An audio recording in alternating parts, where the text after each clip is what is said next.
Dako niyang problema, iyang buhok na labong pertinag yung nipisa, nahadlok siyang maupaw.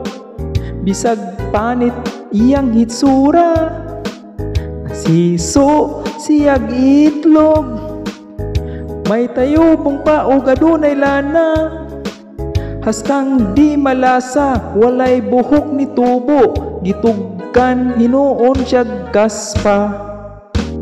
Tungod sa kabalaka, gipakonsultas doktor na espesyalista, pasyente na nagduda, kayang doktor pertipong sinawa.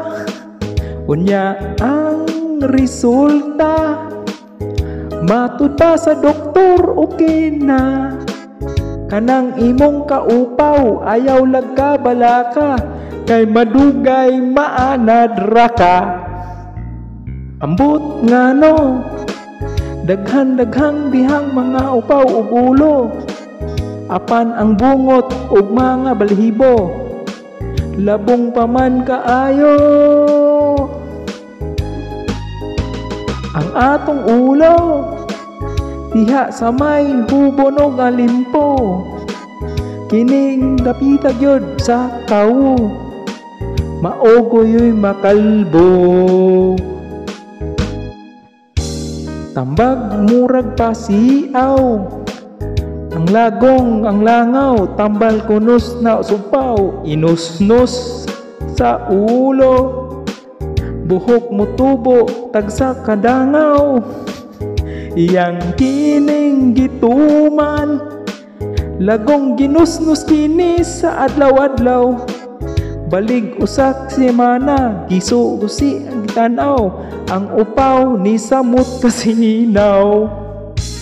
Dako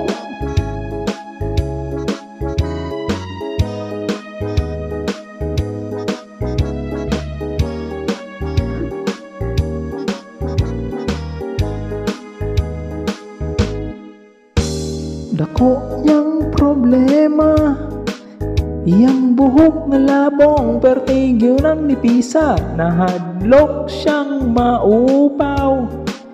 Bisag mo pangit iyang hitsura, mitanaw siya sa samin, iyang naong muraw siyupaw.